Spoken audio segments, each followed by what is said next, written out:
स्वागत है आपका मेरे इस यूट्यूब चैनल पे। तो end of modern civilisation and alternative future, इस बुक से जो है हम डिस्कस कर रहे थे। तो हमने अभी तक 10 पार्ट डिस्कस कर लिए हैं, जिसमें सेक्शन 7 में हम लोग अभी हैं। इस बुक के सेक्शन 7 में जो है 8 थ्रेट बताया गया, 8 खतरा जो मॉडर्न सिविलाइजेशन को है वो बताया गया है। जिसमें हमने अभी तक फूड क्राइसिस के बारे में, ग्लोबल वाटर स्कार्सिटी के बारे में, रिसोर्स डिप्लीशन के बारे में, वायलेंस एंड वार्स के बारे में, और उसके अलावा जो है डिजीज़ एंड हेल्थ इशू के बारे में डिस्कस कर लिया। मतलब हम लोग करीब 6 जो है थ्रेड जो है वो हम लोग डिस्कस कर चुके हैं, है ना। Moral, ethical and spiritual relation के बारे में डिस्कस किए। तो 6 जो खतरा है वो हम लोग डिस्कस कर चुके हैं। 2 खतरा आज जो है और डिस्कस करके ये जो है थ्रेट वाले जो पार्ट है वो हमारा कवर हो जाएगा। तो चलिए शुरुआत करते हैं। World economy house of cards, इसमें बताया गया है कि ज़रूरत से ज़्यादा इकोनॉमी का बूस्ट करने से जो है हमें बाद में पछताना पड़ता है। तो वही चीज़ हमें बताया गया है कि कांस्टेंट ग्रोथ के लिए जो है इकोनॉमिक सिस्टम बिल्ड किया गया, और जो है वो फिनाइट वर्ल्ड में जो है इस सीमित संसार में ऐसा नहीं हो सकता है। वो लिमिट इकोनॉमी जो है वो ऐसा नहीं हो सकता है कि वो असीमित ग्रोथ के अनुसार जो है इकोनॉमिक सिस्टम जो है बढ़े आगे, है ना। इकोनॉमिक सिस्टम ग्रोथ के साथ नहीं बढ़ सकता। इसलिए जो है यहाँ पे ऑथर बता रहे हैं कि small is beautiful and sustainable. इसलिए स्मॉल ग्रोथ, विकास के नाम पे हम लोग जो है इकोनॉमिक सिस्टम को इकोनॉमिक सिस्टम नहीं बना सकते हैं। विकास करने के बहाने इकोनॉमिक सिस्टम को जो है हम लोग विकास से जोड़ दिए हैं, वो कि सही नहीं है। कि विकास तो बहुत होना है, लेकिन इकोनॉमिक सिस्टम का एक लिमिट है, ठीक है।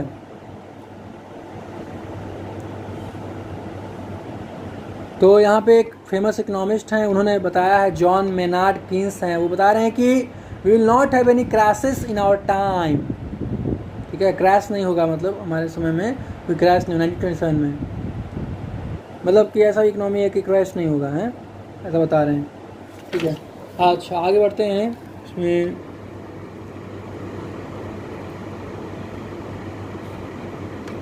वर्ल्ड वार जो हुआ, वर्ल्ड वार फर्स्ट में बहुत सारे देश जो है वो लोन पे चल रहे थे, मतलब लोन लेना पड़ा उनको, क्योंकि उनका इकोनॉमिक डाउन हो गया था। उनका जो बहुत ज़्यादा क्षतिपूर्ति जो है वो उनका जो है उसके कारण जो है उनको लोन लेना पड़ा था ऊपर उठने के लिए, क्योंकि वो बहुत नीचे जा चुके थे डेवलपमेंट के मामले में। अमेरिका जो था वो वर्ल्ड वार फर्स्ट में बहुत उभर के आ गया था, बहुत इकोनॉमिक सिस्टम में बहुत आगे बढ़ चुका था। उसका इकोनॉमी जो है अमेरिका का वो बहुत ऊपर उठ चुका था, क्योंकि इंडस्ट्रियलाइजेशन जो है अमेरिका में सबसे पहले स्टार्ट हुआ था और बहुत ही हाई लेवल पर चला गया था, और बाकी सारा देश जो है वो बहुत नीचे चले गए थे इकोनॉमी के मामले में। तो सब जैसे जापान हो गया, जापान को भी जो है आगे चल के बहुत बड़ा लोन लेना पड़ा था, है ना। तो डेब्ट्स में चले गए थे। जर्मन्स जो है वो जर्मनी भी जो है वो भी जो है डेब्ट में हो गया था, लोन में चल रहा था। तो बैड फाइनेंसेस एंड वार्स जो है वो इसके बारे में बताया कि बैड फाइनेंस और वार्स जो है ट्विंस है, मतलब एक साथ रहते हैं, साथ रहते हैं।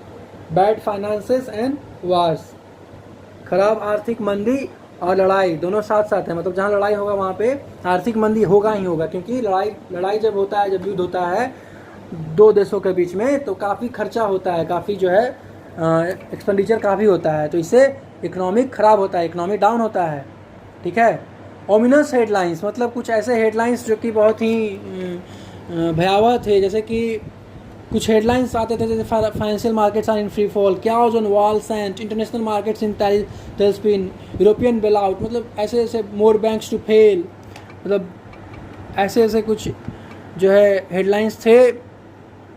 15 million to lose job, China goes down in first quarter. तो ये हेडलाइंस जो थे, the foreboding headlines are indication of something coming out way if you are willing to listen, ठीक है। उसके बाद बात करते हैं हम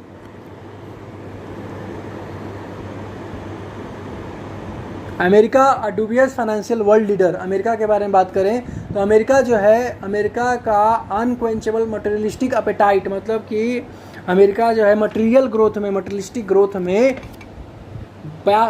बहुत ही पागल है अमेरिका जो है। अपना जो रिसोर्स है वर्ल्ड का जितना रिसोर्स है, तो अमेरिका जो है पूरे वर्ल्ड के कंपैरिजन में 25% रिसोर्स खुद यूज करता है ना। बाकी देश बहुत कम यूज करते हैं, लेकिन अमेरिका जो है वर्ल्ड का 25% रिसोर्स खुद यूज करता है, जो कि 5% पॉपुलेशन है अमेरिका में, लेकिन 25% रिसोर्सेज यूज करते हैं।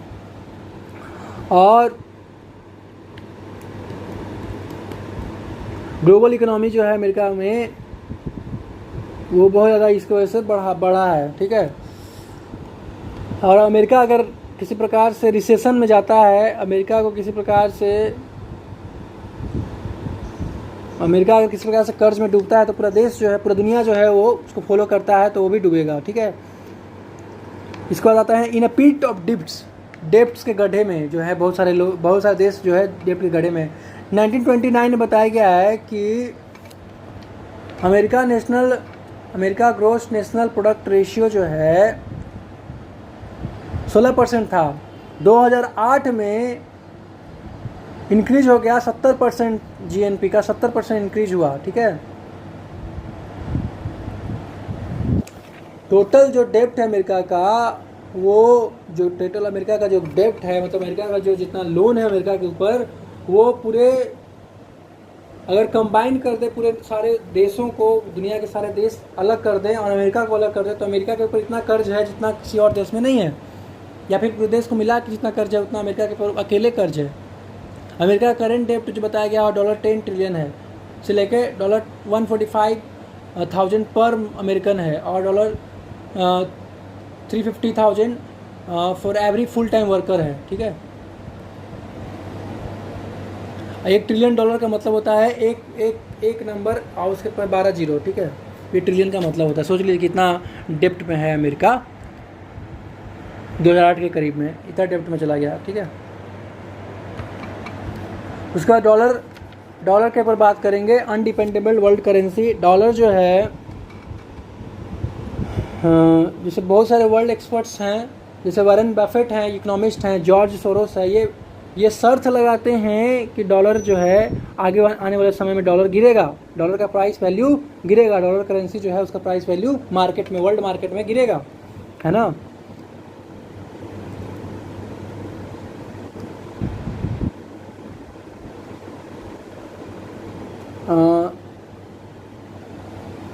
और बहुत ज़्यादा गिरेगा। ये बताते हैं ग्रेट डिप्रेशन ऑफ 1930, जो 1930 में ग्रेट डिप्रेशन हुआ था, जिसमें बहुत सारे वर्ल्ड इकोनॉमी डाउन हुआ था, उसमें उससे ज़्यादा जो है अमेरिका का गिरने वाला है। 66 ट्रेड डेफिसिट जो बता रहा है 650 बिलियन इस साल जो है ट्रेड डेफिसिट हुआ, मतलब ट्रेड में इतना कमी आया, है ना। अमेरिका जो है अपना जो फ्यूचर है वो नॉन अमेरिकन्स के हाथ में दे रहा है।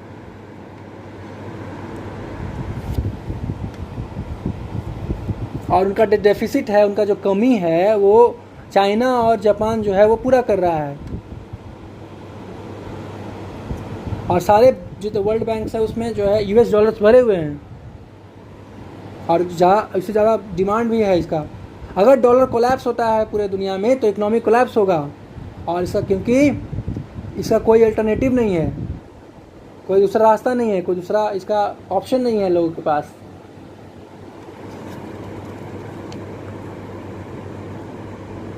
और जो डॉलर का जो सुप्रीमेसी है वर्ल्ड में, वो चैलेंज किया था यूरो के द्वारा। यूरो करेंसी यूरोप का, वो भी यूरो जो है आगे आने वाले समय में डॉलर को पछाड़ देगा,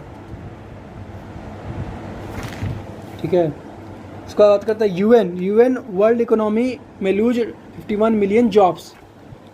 एक इंटरनेशनल लेवल ऑर्गेनाइजेशन 2009 में, और यूनाइटेड नेशन जो है बताता है कि जिनेवा में करीब 51 मिलियन जॉब्स वर्ल्ड वाइड जो है वो ख़त्म होने वाले हैं as a result of economic slowdown होगा इसके वजह से, है ना, जिसके वजह से ग्लोबल एम्प्लॉयमेंट क्राइसिस जनरेट हो जाएगा वर्ल्ड में,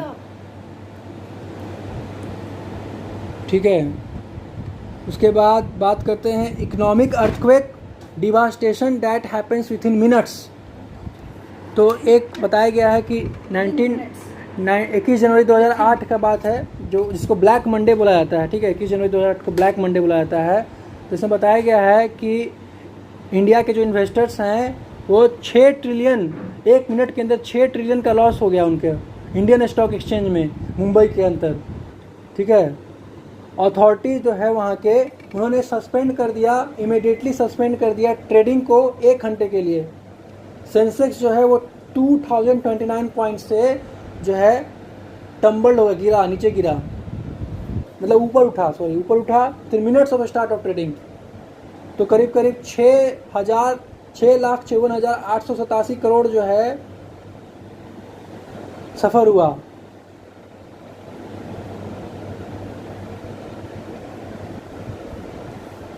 ठीक है, उसके बाद 2008 का एक कहानी है, उसमें बताया गया है कजिन ऑफ 1929। तो ये मतलब बताया गया कि 1929 में इंडिया में एक हुआ, और एक इंडिया में एक ऐसा ही घटना जो है यूएस में भी हुआ है ना।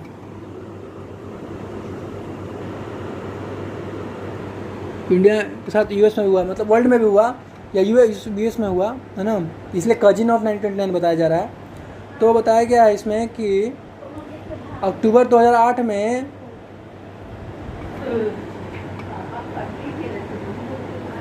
बावन इक्विटी मार्केट्स जो है वर्ल्ड में वो सफ़र हुआ था, लॉस सफ़र किया था $10.5 ट्रिलियन का 2008 में, है ना। इतना लॉस हुआ था, जो कि पूरे इंडियन स्टॉक मार्केट का जितना वेल्थ होता है उससे ज़्यादा उतना इसका लॉस हुआ था। उसके बाद आता है नया दूसरा टॉपिक है ट्रिमोर्स ऑफ एन इकोनॉमिक अर्थक्वेक। इसमें क्या हुआ था कि 1929 के अंतर्गत अमेरिका जो है इकोनॉमिक एक्सप्लोजन हो गया था, मतलब इकोनॉमी बहुत बूस्ट कर रहा था अमेरिका का 1929 में। और उसमें यहाँ पे बताया जाता है कि वहाँ पे जॉब्स ज़्यादा थे, लोग कम थे अमेरिका के अंदर। फार्मर्स जो थे, किसान जो थे, वो अपने खेती को छोड़ के फैक्ट्री में काम करने चले जा रहे थे, क्योंकि उनको इनकम जो है दुगना मिल रहा था, है ना। और पॉलिटिशियंस जो थे, राजनेता जो थे, वो बात है कि ये जो है इंडलेस एरा है, मतलब ये कभी नहीं ख़त्म होने वाला है।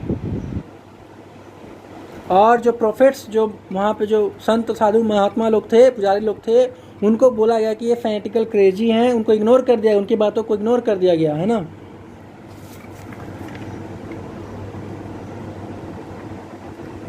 लेकिन कुछ ही साल में क्या हुआ कि 24 अक्टूबर 1929 को 12 billion shares of common stocks traded in single afternoon. By Monday, October 28th, the trading averages had dropped by 20 points. On Tuesday, October 29th, virtually all trades were to sell. It became a nightmare on Wall Street. Investors became panic-stricken, resulting in huge economic landslide. तो बहुत बड़ा loss अचानक से हुआ America के अंदर, है ना। ठीक है, तो इसी प्रकार से इस्कॉन के फाउंडर आचार्य श्रील प्रभुपाद बताते हैं कि सिंपली एंड हेल्दी इकोनॉमिक्स होना चाहिए।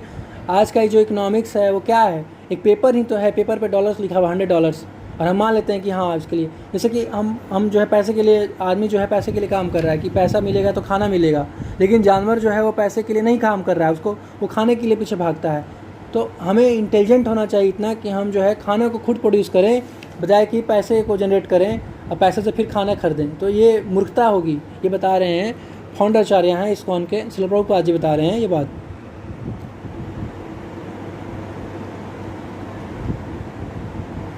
ठीक है, उसके बाद आता है cook dog books counselling the financial realities. जनवरी 7, 2009 में इंडिया में एक फ्रॉड हुआ, सत्यम कंप्यूटर्स फ्रॉड, जो कि $1.6 बिलियन का फ्रॉड हुआ, है ना।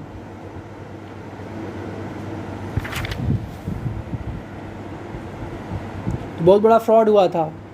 और उसके अलावा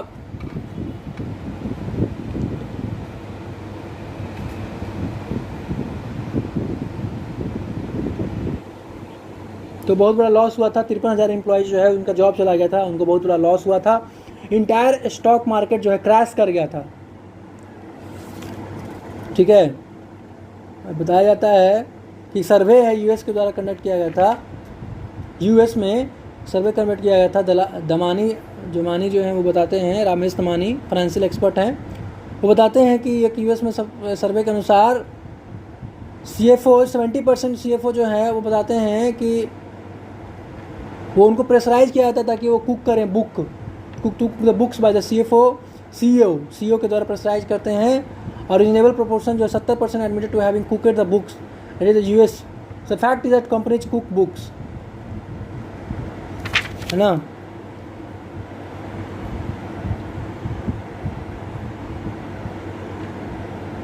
इसको आता है Delta Northwest bankruptcy. Bankrupt हो गया था, बैंक में कुछ नहीं बचा था, मतलब बैंकरप्सी आ गया था। अमेरिका एयरलाइन क्राइसिस, जो डेल्टा एयरलाइंस था, नॉर्थ वेस्ट एयरलाइंस क्रॉप, वो बैंकरप्ट हो गया था, लोन में चला गया था वो, है ना।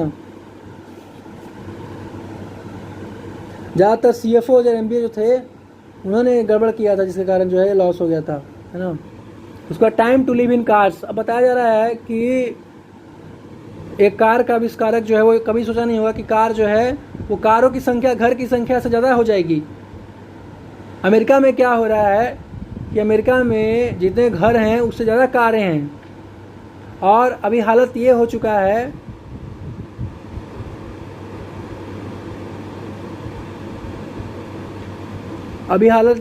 है कि बहुत लोग घर से बेघर हो चुके हैं और वो गाड़ी में रहते हैं, वो गाड़ी को ही अपना घर बना चुके हैं। यूके में बताया जा रहा है कि 2008 में रीपोसेशन 35,000 होम्स रीपोसेस हुआ,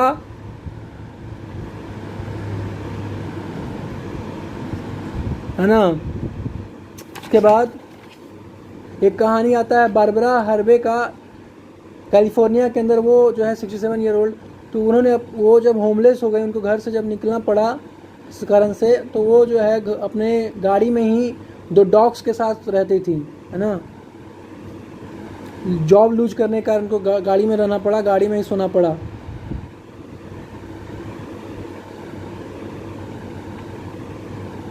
वार, a fallout of economic collapse. इसमें क्या है,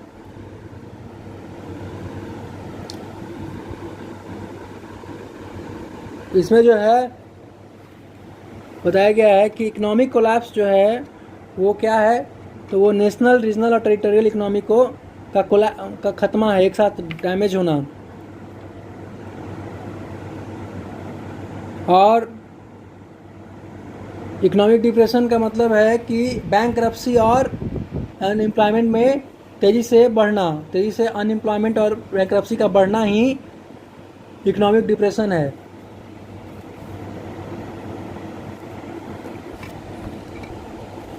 ठीक है। उसके बाद जो है bank runs and currency collapse. इस प्रायर टू 1800 में कुछ बैंक सेवर्स जो थे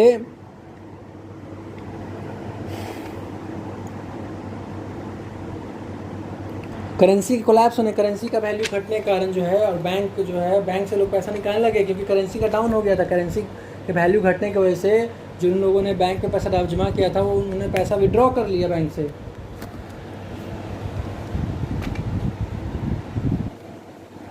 ठीक है। और यहाँ पे यही बताया गया कि फ्रैक्शनल रिजर्व बैंकिंग जो है एक नया सिस्टम जो है जन्म लिया था, फ्रैक्शनल रिजर्व बैंकिंग।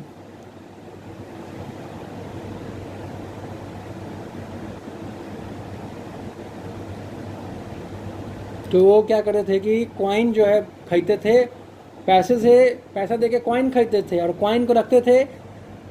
ठीक है, मतलब ज़्यादा अमाउंट में पैसा नहीं रखने के बजाय सोचते कि अरे मेरे पास 10,000 रुपया है, ठीक है 10,000 का मैं एक कॉइन खरीद लेता हूँ और वो कॉइन को रखूँगा। ठीक है, वो कॉइन जो है वो 10,000 नोट जो रखने में बल्कि हो जाता है, तो एक कॉइन रख लेंगे उसकी जगह पे, तो कम जो है स्पेस ऑक्यूपाई करेगा, घर में रखेंगे। और जब ज़रूरत पड़ता था तो वो उस एक कॉइन को बेच फिर से वापस रिटर्न करके पैसा वापस ले लेते थे। तो ऐसा होता था। ठीक है, तो बहुत तरह कोलैप्स हुआ था। वाशिंगटन में म्यूचुअल बैंक कोलैप्स हो गया था क्योंकि करेंसी डाउन हो गया था सितंबर 2008 में, है ना। लार्जेस्ट बैंक फेलियर माना जाता है हिस्ट्री में। और 2008 के अंतर्गत बहुत सारे करेंसी कोलैप्स हुए थे, आइसलैंड में, अर्जेंटीना, हंगरी, यूक्रेन में, हर जगह फॉल हुआ था करेंसी का, है ना।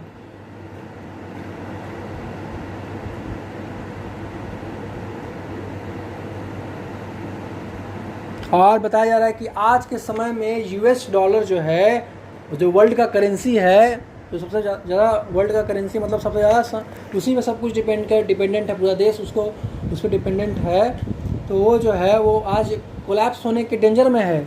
क्योंकि यहाँ पे बताया गया है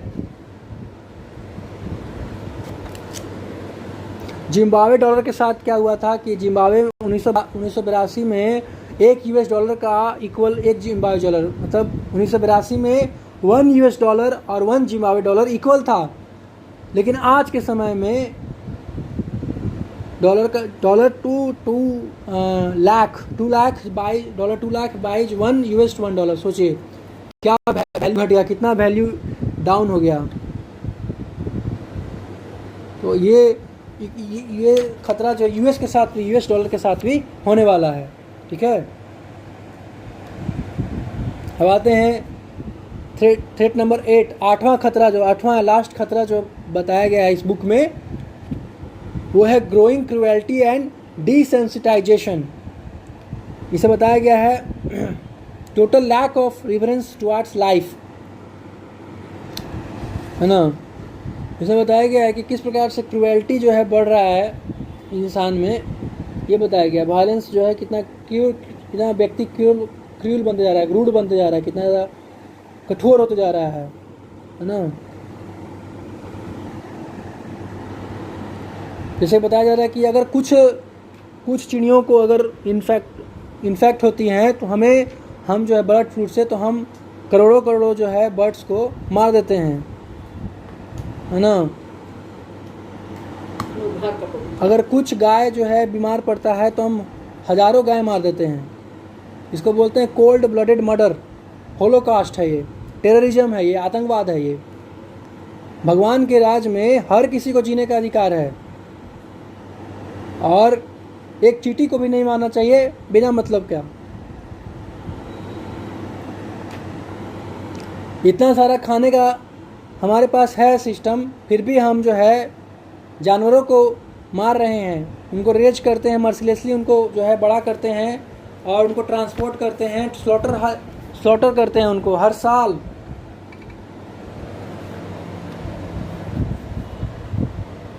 तो यहाँ पे ऑथर बता रहे हैं कि रिएक्शंस भी इसका मिलता है, इसका रिएक्शन भी आदमी को मिलता है, क्योंकि human beings also get killed in rights. तो इंसान भी जो है दंगे में मरते हैं, बॉम्ब ब्लास्ट में मरते हैं, लड़ाई झगड़े युद्ध होता है, युद्ध में मरते हैं। क्योंकि जैसे कि वो जानवरों को मारते हैं, जिस प्रकार से वो जानवरों को मारते हैं तड़पा के, उसी प्रकार से इंसान को भी मारा जाता है तड़पा के। This is the reaction of law of Karma.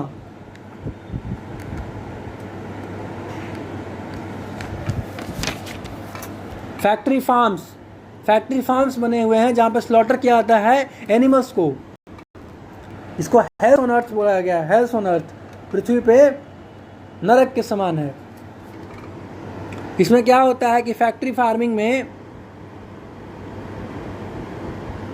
जैसे पहले भी क्रूएल्टी था, लेकिन आज के समय में इंडस्ट्रियलाइज्ड कर दिया गया, मतलब लार्ज स्केल पे किलिंग हो रहा है।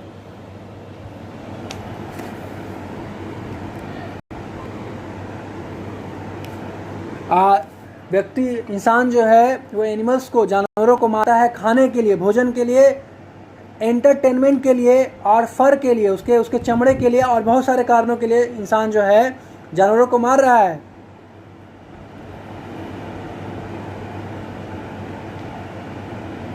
एनिमल्स जो है पहले कभी भी इतना जानवरों को पाल पोस के उसको ट्रांसपोर्ट करके थाउजेंड्स ऑफ माइल्स दूर ले आके स्लॉटर हाउस में काटा नहीं जा रहा था। जॉब हो रहा है एनिमल प्रोडक्ट्स के लिए, जो है एनिमल्स को काटा जा रहा है, जानवरों को काट रहे हैं लोग, मार रहे हैं।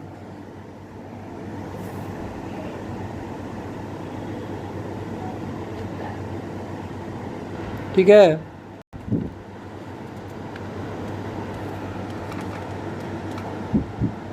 मीट प्रोडक्शन के लिए लोग जो है इंडस्ट्री खोल दिए हैं। इंडस्ट्री में हजारों जानवरों को हर दिन हर साल काटा जाता है।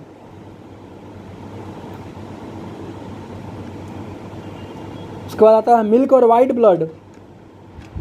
गाय के बारे में बताया गया है कि जो गाय है उसको जो फार्म्स में रखा जाता है, डेयरी काउ जो है,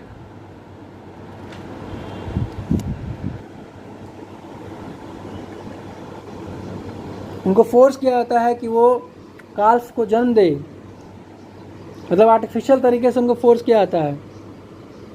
और इन ह्यूमन के तरह ही गाय का भी जो है 9 मंथ पीरियड होता है जिस्टेशन का, मतलब 9 मंथ जो है उनको जो भी बर्थ बनने से पहले रखना पड़ता है उनको।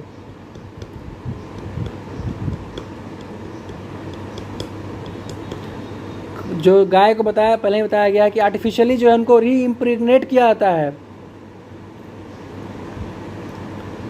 ना, जानबूझ के उनको जो है प्रेग्नेंट किया जाता है उनको जानबूझ के आर्टिफिशियली।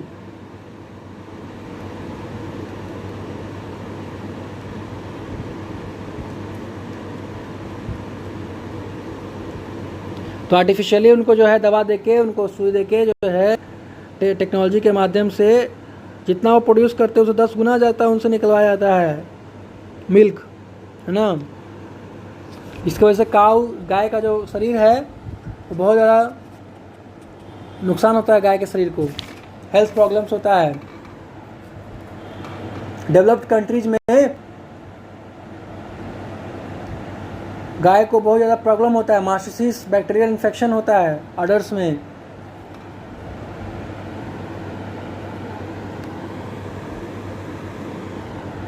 मिल्क फीवर, ऐसे बहुत सारी बीमारी होते हैं। और जैसे ही जो बच्चा जन्म लेता है गाय का, उसको अलग कर दिया जाता है तुरंत, जबकि ऐसा नहीं करना चाहिए।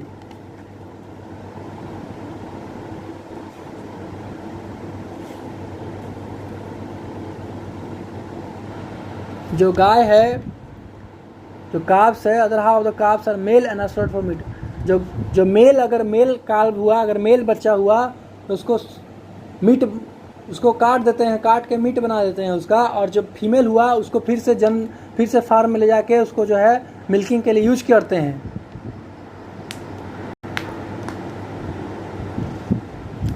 फिर आता है टेररिज्म एग्स।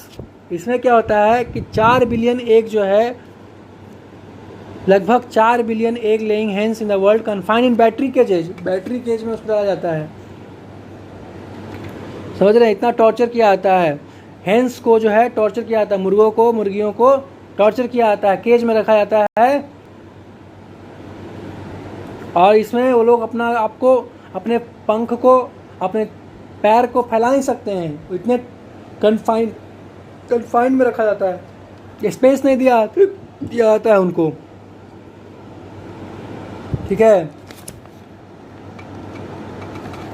250 एग पर साल देने की वजह से उनका बॉडी जो है वो बहुत ज़्यादा कष्ट झेलता है, ठीक है। ऑस्टियोपोरोसिस नाम का एक बीमारी है जो एग लेइंग हेन्स को होता है। तो उसमें बॉडी जो है बहुत ज़्यादा कैल्शियम को लूज कर देता है एग सेल को बनाने में। जितना डाइट वो लोग लेते हैं उससे ज़्यादा डाइट जो है एग सेल बनाने में यूज होता है। और अगर कैल्शियम का पूर्ति नहीं हो पाता है शरीर में उनके, जो मुर्गियां हैं, तो उनका उनका जो हड्डी है, पैरालिसिस और डेथ हो जाता है उनका। और एक साल के बाद जब एग प्रोडक्शन हो जाता है तो बर्ड्स को जो है स्पेंट हेन्स कहा जाता है, मतलब कि उनका अब यूज नहीं है, अब उन्होंने जितना अंडा देना था दे दिया, अब उनको जो है मीट बनाने के लिए स्लॉटर हाउस में फेंक दिया जाता है। तो ये क्रूअल प्रैक्टिस हो रहा है डेवलप्ड कंट्रीज में। Disposing of spent hens is particularly cruel.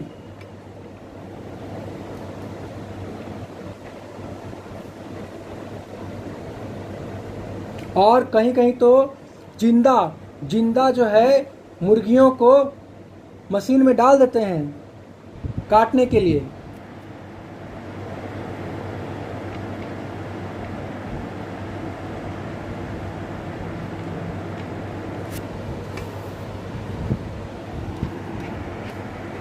ठीक है।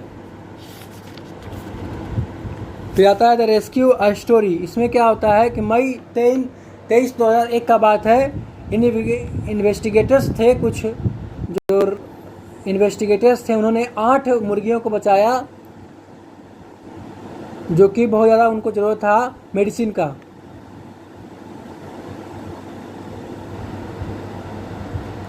एक जो मुर्गी है उसका एक जो पंख है वो, उसको जो टांगा हुआ था एक पंख उसका जो है, उसको एक पंख से टांगा हुआ था वायर के अंदर, है ना, उसको बचाया गया।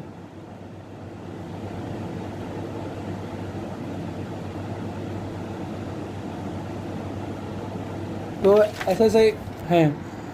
असेंबली लाइन बनाया गया। असेंबली लाइन जो है, इसमें जो है गाय को जो है लाइन से बहुत सारे गायों को टांग करके काटा जाता है।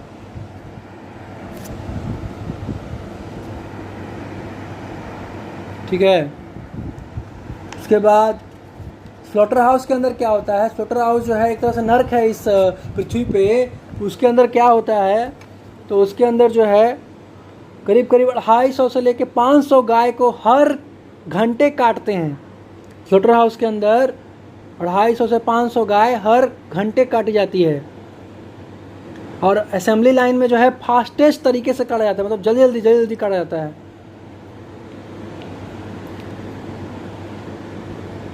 समझ रहे हैं? सो क्रूअल, एनिमल के साथ इतना cruelty. Boiling alive, are you really that hungry? Boiling alive. Birds जो है उसको, किसी बर्ड्स को मीट खाने के लिए लाइव बॉईल कर दिया जाता है।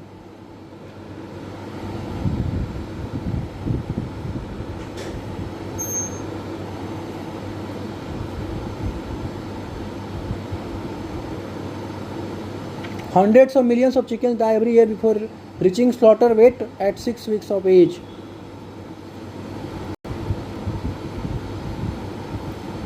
तो ब्रॉयलर मीट होता है, चिकन होता है, उसको जेनेटिकली अल्टर किया गया, बदला गया ताकि वो जितना नेचुरल रेट से बढ़ती थी उससे दुगना रेट से बढ़े,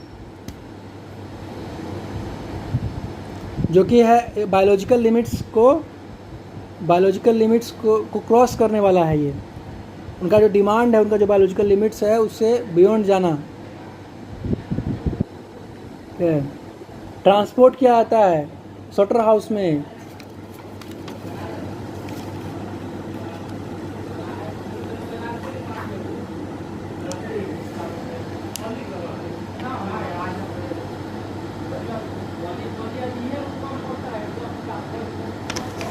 उसके बाद स्लॉटर हाउस में बताया जा रहा है कि हर साल 60 बिलियन एनिमल्स को स्लॉटर किया जाता है ह्यूमन कंजप्शन के लिए। वर्ल्ड वाइड की बात कर रहा हूँ, वर्ल्ड वाइड पूरे विश्व में 60 बिलियन जानवरों को काटा जाता है ताकि इंसान उसको खा सके।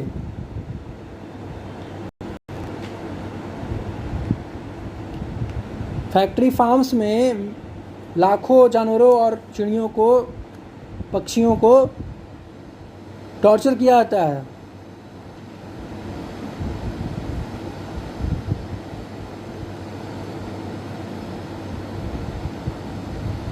काउज, पिग्स, जिंदा इनको काटा जाता है ना।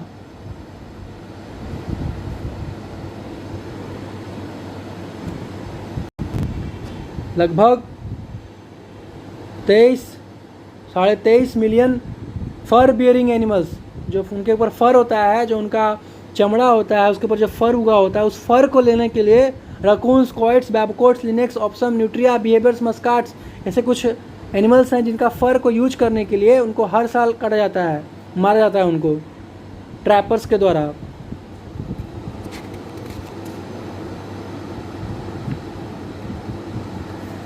$2.7 एनिमल्स हार्वेस्ट किया जाता है फर्म फार्म्स में, मतलब उनको, उनके फर को निकाला जाता है, उनके चमड़े को निकाला जाता है ताकि वो कोट बना सके, फर का कोट। इंसान अपने आप को ठंडे से बचाने के लिए फर कोट बनाता है, वो फर का जो है जानवरों से फर वो निकाला जाता है। उनके स्किन को रिप्लेस किया जाता है, हटाया जाता है उनके स्किन को, उनके बॉडी से उनके स्किन को निकाला जाता है।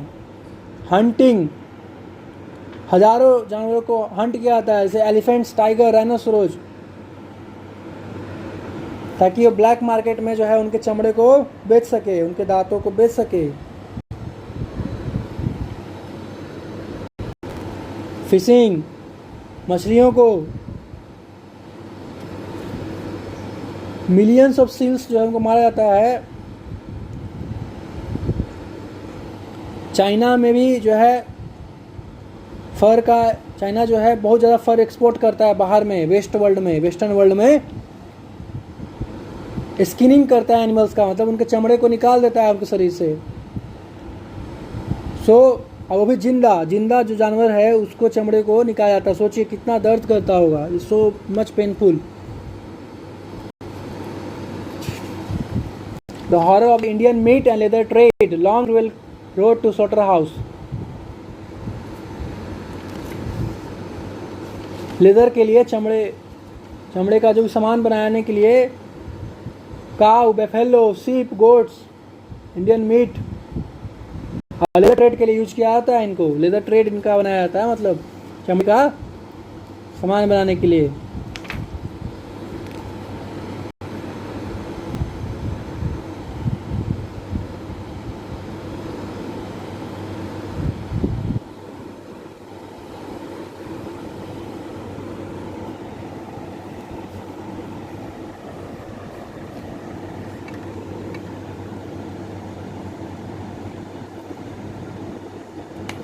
ठीक है,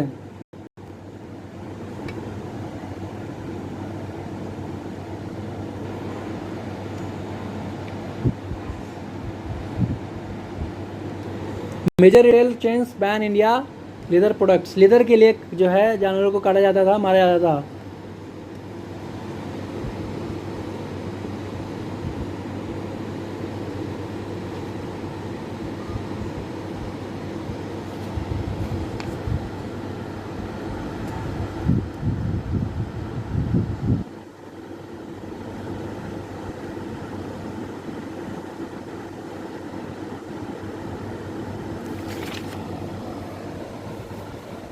तो यहाँ बताया गया है कि लेजिस्लेशन जो है, कानून जो है बनाना पड़ेगा, बहुत टफ कानून, ताकि इस क्रुएल्टी को रोका जा सके।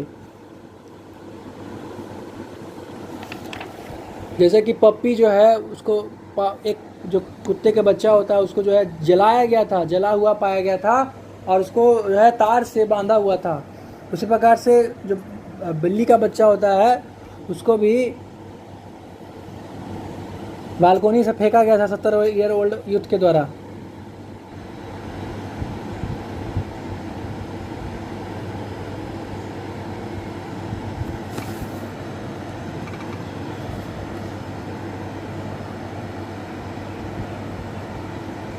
तो एनिमल क्रुएल्टी वर्ल्ड वाइड जो है बहुत ज़्यादा बढ़ा हुआ है और इसके प्रति जो है सख्त कानून बनना चाहिए। Cruelty towards animal translates into crime against humanity.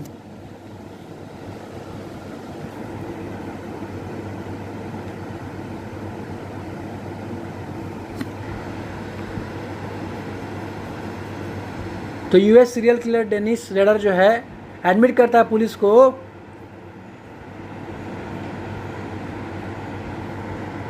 कि उसने जो है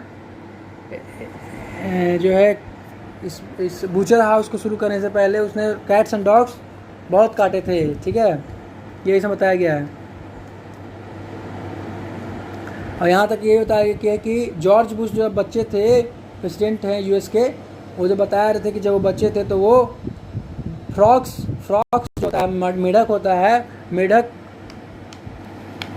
मेढक के ऊपर जो है वो पटाखा फेंकते थे और उनको हवा में उछालते थे।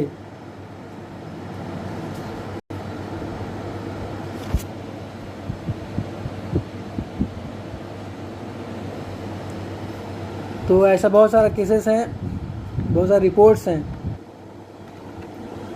और अमेरिका के प्रेसिडेंट जो हैं वो भी क्रूअल हैं एनिमल के प्रति, उनकी काफ़ी क्रूअल्टी उनके सामने आया है। जैसे कि animals have a soul, animals feel just like you do, yes. लेकिन कुछ लोग मानते हैं कि एनिमल्स में सोल नहीं होता है, इसलिए हम जो चाहे कर सकते हैं, कोई दिक्कत नहीं, उनको पेन नहीं होता है। ये कम्प्लीटली नॉनसिकल है, अच्छा पोजीशन है। हम खाते हैं, सोते हैं, मेट करते हैं, डिफेंड करते हैं, जो हम करते हैं वही एनिमल भी करते हैं। तो कहाँ फिर वो उनमें सोल क्यों नहीं होगा?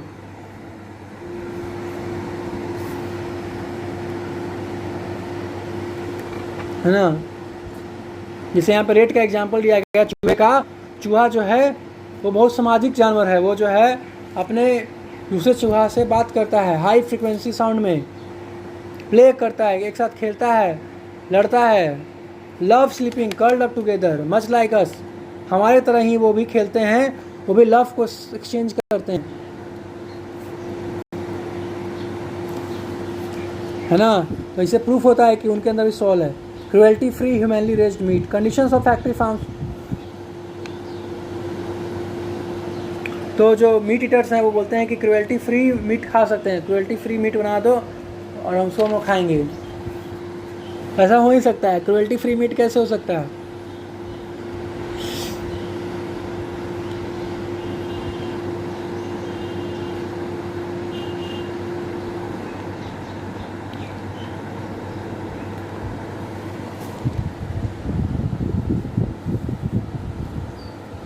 दो बुक लिखा गया था, फास्ट फूड नेशन और डोमिनियन में, जिसमें बताया गया कि कैसे जो है मीट बनाने के लिए, मीट के लिए डेयरी में कैसे जानवरों के साथ ट्रीटमेंट किया जाता है ना। का फिर अब आता है एनिमल टेस्टिंग। तो बहुत सारे एनिमल्स को जो है एक्सपेरिमेंट के लिए टेस्ट किया जाता है। 320 मिलियन एनिमल्स जो है एक्सपेरिमेंट के लिए टेस्ट किया गया और किल किया गया लेबोरेटरी के अंदर हर साल, world every year. Experimentation means thinking like pumping chemicals into rats के अंदर, चूहे के अंदर केमिकल डालना, स्टमक्स में उसके hacking muscle tissue from dogs, कुत्ते में, बेबी मंकीज में, है ना। तो ये सब चीज़ें चल रही हैं लेबोरेटरी में, ये सब चीज़ें साइंटिस्ट करते हैं प्रैक्टिस।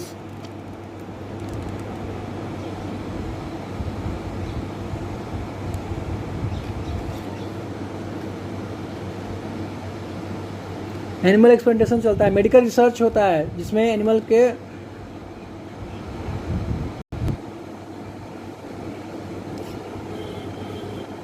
$10 बिलियन खर्च हुआ है एनिमल एक्सपेरिमेंट पे हर साल वर्ल्ड वाइड। ऐसे अलग अलग टेस्ट हैं, डायबिटीज के ऊपर टेस्ट किया जाता है, उनको ब्लाइंड किया जाता है। ड्रेज टेस्ट नाम का एक टेस्ट होता है जिसमें कि उसको ब्लाइंड किया जाता है, आंखों में डाल के कुछ केमिकल्स को, है ना। तो लेबोरेटरी के अंदर जो है बहुत सारे प्रॉब्लम टॉर्चर किया जाता है, चिंपांजीज को टॉर्चर किया जाता है,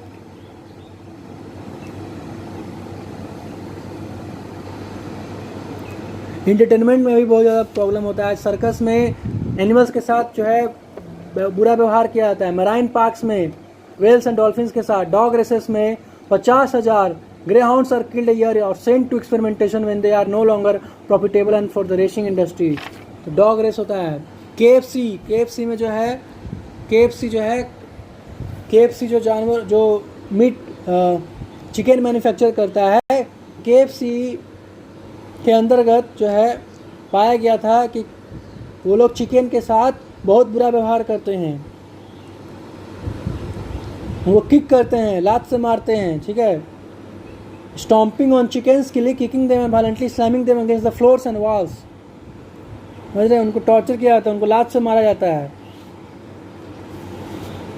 850 मिलियन चिकन्स हर साल किल किया जाता है रेस्टोरेंट के लिए हर साल।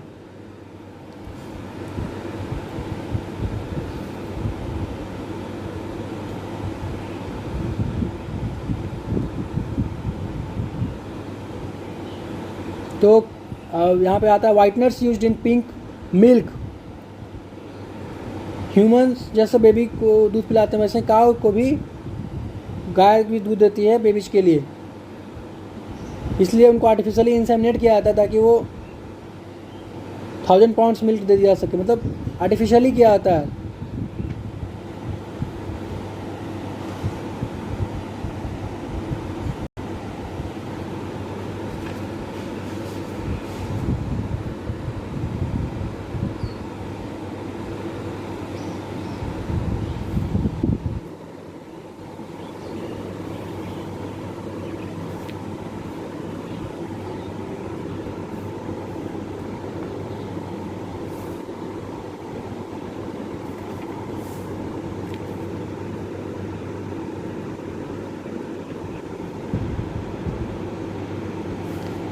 फोई ग्रास करके एक एनिमल है, बर्ड है, उसको आर्टिफिशियली फीड किया जाता है पंप डाल के उसके गर्दन में ना।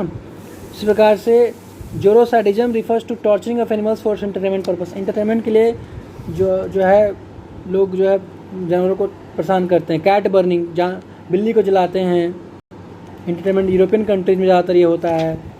बुल फाइटिंग, 40,000 बुल्स जो है हर साल मर जाते हैं बुल फाइटिंग के दौरान। ब्लडी बुल फाइट होता है।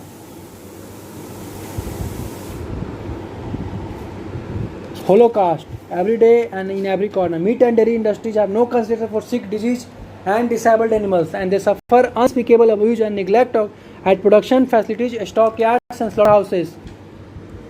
तो जानवरों को बहुत टॉर्चर किया जाता है। Meat and dairy industries have no consideration for sick, disease और disabled animals and they suffer unspeakable abuse and neglect of production.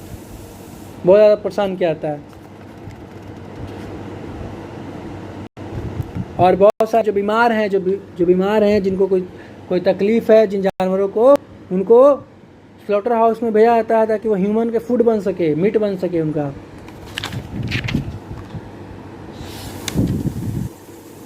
Birds को ग्रिल किया जाता है अलाइव, जिंदा।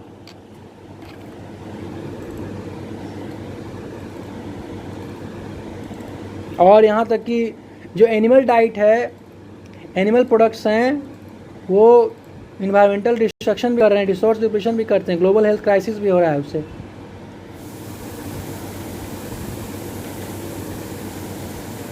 क्योंकि एक एनिमल को पालने में बहुत ज़्यादा पानी, बहुत ज़्यादा जो है प्लांटेशन वगैरह बहुत ज़्यादा खर्च होता है उसको मीट बनाने की। तो एक व्यक्ति जो मीट खाने वाला है वो करीब बहुत 1000-2000 गुना जो है ज़्यादा रिसोर्स कंज्यूम करता है, जितना एक वेजिटेरियन कंज्यूम करता है, उसे बहुत गुना ज़्यादा कंज्यूम करता है। Factory farming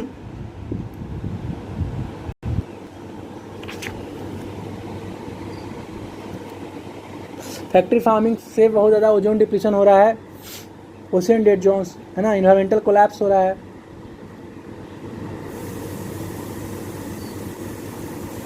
green house gas emission worldwide emit करता है फैक्ट्री फार्मिंग। तो फैक्ट्री फार्मिंग से कितना नुकसान है।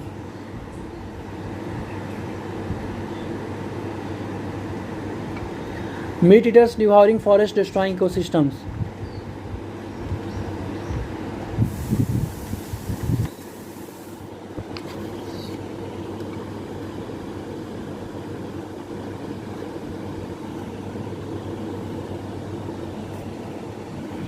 कम से कम 5 about 5th of the world's land, 5 of the 5th portion जो है 3/5 मतलब 1/5 जो है वो केवल ग्रेजिंग के लिए, मीट एनिमल्स को ग्रेज करने के लिए, जो एनिमल ईटर्स हैं, मीट ईटर्स हैं, वो एनिमल्स को ग्रेज कराने के लिए उतना ज़मीन खर्च होता है, उतना लैंड चाहिए।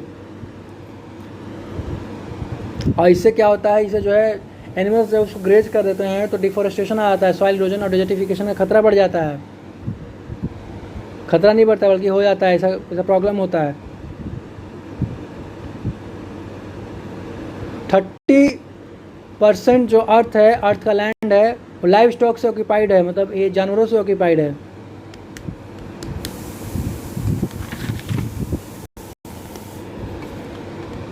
Grave threat to water supply.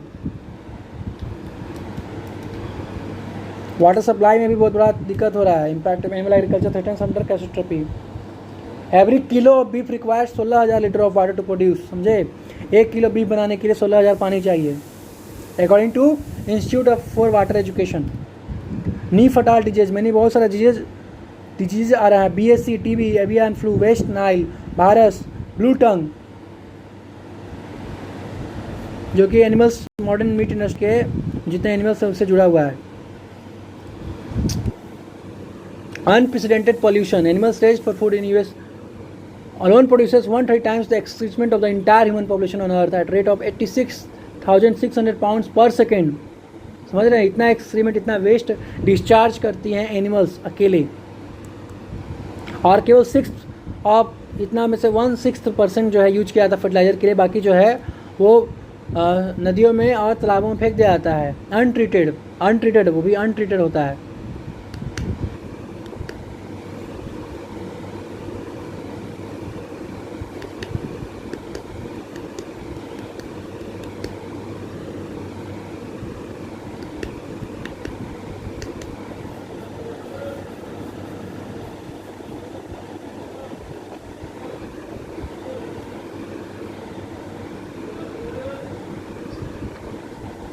Massive energy requirement. Raising animals for food requires more than 1/3 of raw materials and fossil fuels. So 1/3 raw material चाहिए एनिमल्स को रेज करने के लिए, फूड के लिए, है ना. फॉजिल फ्यूल्स चाहिए यूनाइटेड स्टेट में. मीट ईटिंग के कारण जो है वर्ल्ड हंगर और क्रिमिनल वेस्ट ग्रेन जो है बढ़ रहा है.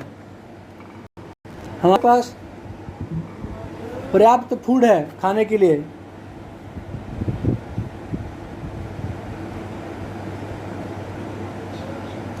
लेकिन फिर भी 2.13 बिलियन टन्स कंज्यूम किया गया 2008 में meet.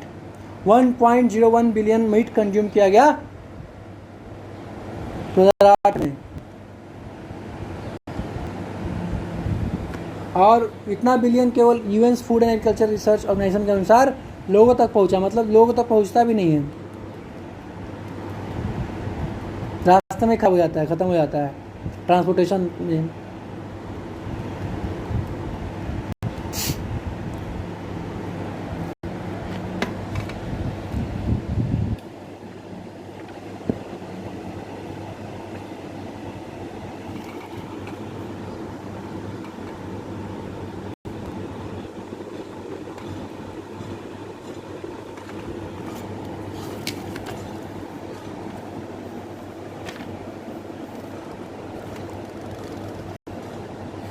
The world consume 250 billion 240 billion kilo meet जो है हर साल कंज्यूम करती है.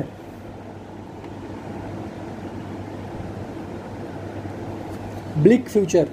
यूएन और ओईए एस्टिमेट करता है कि आने वाले सालों में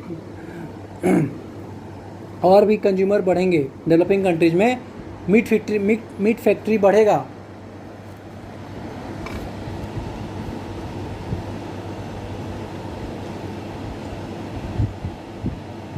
समझ रहे हैं. फिर पिग्स के बारे में. पिग्स जो है उनको जो है टॉर्चर किया जाता है, जिस प्रकार से आंध्र प्रदेश साउथ इंडिया में बताया गया है, वहाँ पे भी एक टॉर्चर किया जाता था मीट को.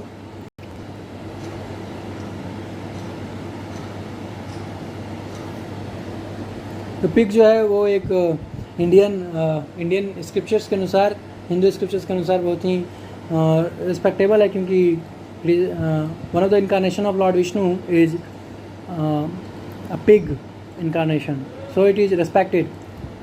But because pigs are very sentient beings, है ना, उनके अंदर सोल होता है, वो फील करते हैं.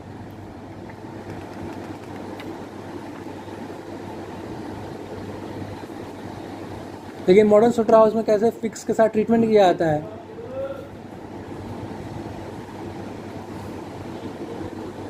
तो मॉडर्न में जो है इम्प्रेगनेशन जो है वो किया जाता है, उनको आर्टिफिशियली उनको इम्प्रेगनेट किया जाता है ना, गर्भ धारण करवाया जाता है आर्टिफिशियली.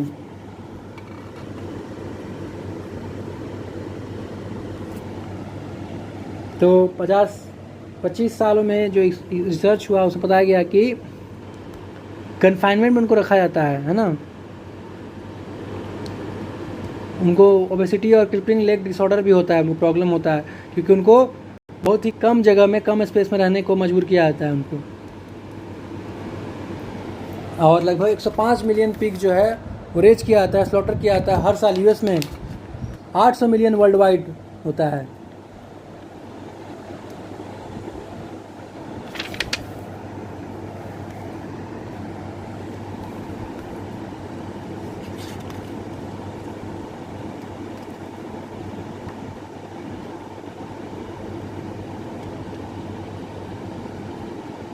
तो बताया जा रहा है कि कैसे मीट इंडस्ट्री में जो है बहुत ही सैनिटरी नहीं होता है, मतलब वहाँ गंदगी होता है बहुत ज़्यादा, और जो मीट्स होते हैं वो जो कंज्यूम करने लायक नहीं होते हैं.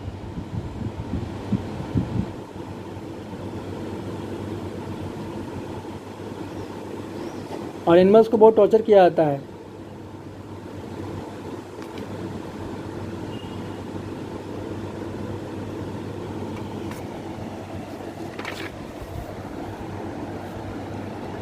इसी प्रकार से बहुत सारे बेबी सील्स को जो है वो हर साल मारा जाता है ताकि उनके चमड़ों को लिया जा सके.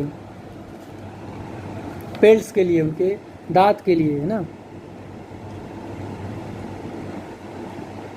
3,25,000 बेबी सील्स को किल किया गया।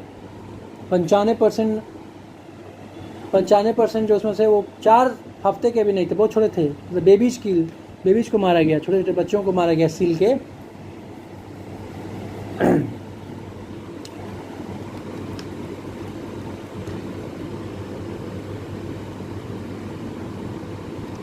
तो कनाडा का जो गवर्नमेंट है वो बोलता है कि सील जो है कॉड को ईट करता है, इसलिए अगर कनाडा सील को मार देंगे तो कॉड का जो पॉपुलेशन वो बढ़ेगा, तो बैलेंस करने के लिए मारते हैं। लेकिन वो उनका जो रिसर्च था, उनका जो ये सोच था वो गलत था, क्योंकि 3% सील डाइट जो है वो केवल कॉड होता है, बाकी और भी जानवर है वो भी कॉड खाते हैं, केवल सील नहीं खाता है।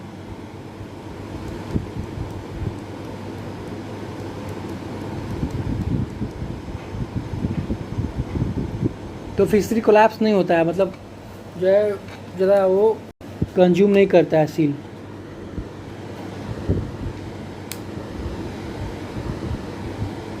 यहाँ तक कि यूएस गवर्नमेंट जो है वो इसको रिजेक्ट करता है। यूएस कांग्रेस रेजोल्यूशन 33 बताया गया है कि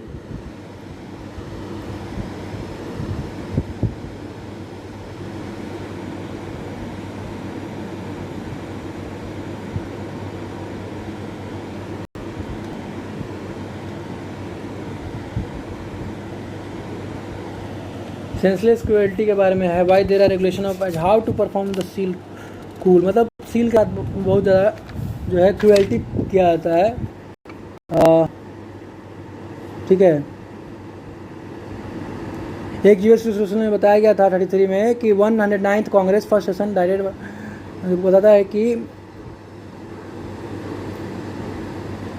42% ऑफ द सील्स जो हैं वो स्किनेड किया गया, मतलब उनका स्किन निकाला गया है जब वो जिंदा थे, अलाइव और कॉन्शियस थे।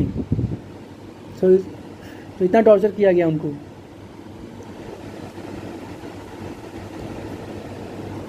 है ना।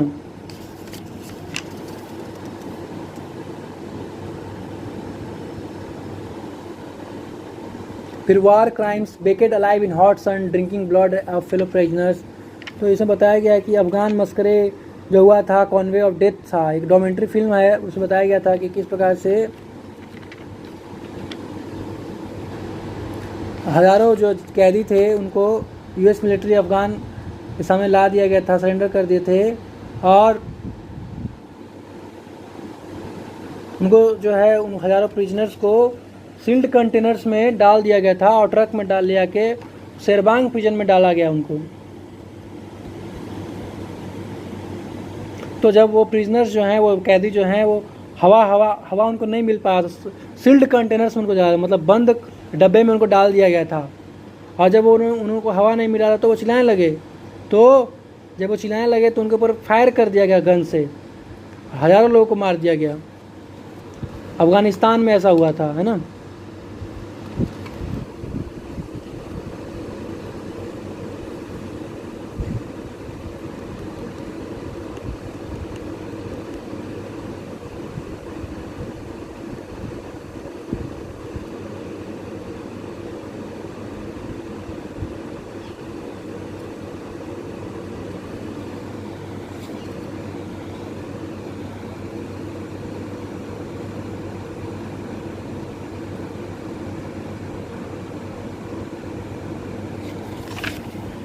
Great world war 2008, 42 million babies killed. 2008 में नियरली 42 मिलियन बेबीज को, 42 करोड़ बच्चों को जो है कुंभ में ही मार दिया गया था। यानी कि हर साल 1,15,000 बेबीज मर रहे थे 2008 में, 80 बेबीज एवरी मिनट। मतलब जब आप ये एक पैसेज ख़त्म करते हैं पढ़ते हुए, तो जो है 100 अनबोर्न बेबीज लाइंग इन मतलब मार दिया गया, है ना। तो एबॉर्शन के कारण एबॉर्शन इतना ज़्यादा हो रहा है, ठीक है। साइलेंट स्क्रीम, एक फिल्म था साइलेंट स्क्रीम डॉक्टर बर्नन नाथानसन के द्वारा, उसमें बताया गया था कि किस प्रकार से एबॉर्शन के दौरान जो छोटा बच्चा होता है, जो माँ के गर्भ में होता है, जब उसका एबॉर्शन होता है तो उस बच्चे को बहुत परेशानी होता है, बहुत, क्योंकि उसको मारा जाता है, उसको है ना, उसको मारा जाता है, अलग अलग तरीके से उसको मारते हैं। सलाइन एबॉर्शन, इसमें सलाइन डाल के अबॉर्ट करते हैं, बच्चों को मारते हैं। छोटे बच्चे होते हैं 1 महीने 2 महीने का, 1 हफ्ते के, उनको टॉर्चर किया जाता है, उनको मारा जाता है। तो बहुत सारे तरीके आ गए हैं मारने के लिए एबॉर्शन में। सलाइन एबॉर्शन है, डायलेशन एंड एबुकेशन एबॉर्शन है, DNE slow and painful death, live babies cut into pieces, ठीक है। डायलेशन एंड कर्टिज है, DNC, मिथोट्रिक्सेट है, मिसोप्रोसोटोल है, ये दवाई है जो डाल के उनको मार दिया जाता है। पार्शियल बर्थ एबॉर्शन, मतलब बर्थ होने से पहले उनको मारा जाता है, जन्म लेने वाले होते मारा जाता है। हिस्टेरोटोमी, फोइटोग्राफी, aborted foetus as food, foetus को फूड के तौर पे भी यूज किया गया है। जैसा कि आप इस फोटो में देख रहे हैं, एक रिपोर्ट है ईस्टर्न एक्सप्रेस हांगकांग में, इसमें बताया गया कि ह्यूमन फीटस को जो सर्व किया गया रेस्टोरेंट में खाने के लिए चाइना के अंदर, इन लाइव मंकीज ब्रेन्स, जो रेस्टोरेंट है, कहीं कहीं पे रेस्टोरेंट में यूरोप और एशिया में,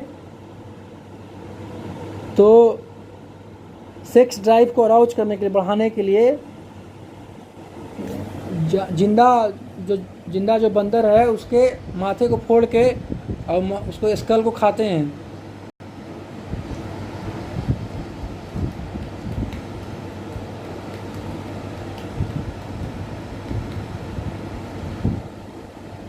हथौड़ी से मार के, जिंदा हथौड़ी से मार के जो है उस मंकी के हेड को तोड़ देते हैं और उस पर साल्ट डाल के, नमक छिड़क के मंकी के ब्रेन को खाते हैं, सूप बना के। और मंकी उस समय पूरा जिंदा लाइव। ऐसे ही बहुत सारे जानवरों का टेस्टिकल्स और ब्रेन को खाया जाता है, जैसे बियर हो गया, भालू, उल्लू, जैकाल, चाइना में और यूरोप और एशिया के अलग पार्टों में।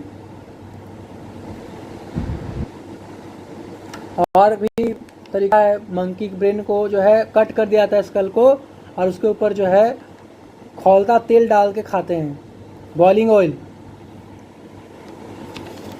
Torture in modern society, amnesty international बताता है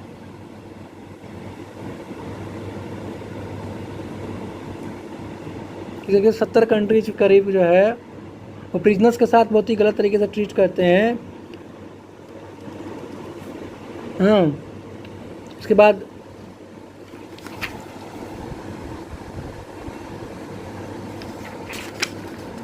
तो ठीक है, यहीं तक ख़त्म होता है। ठीक है, धन्यवाद, बहुत बहुत धन्यवाद आप सबका।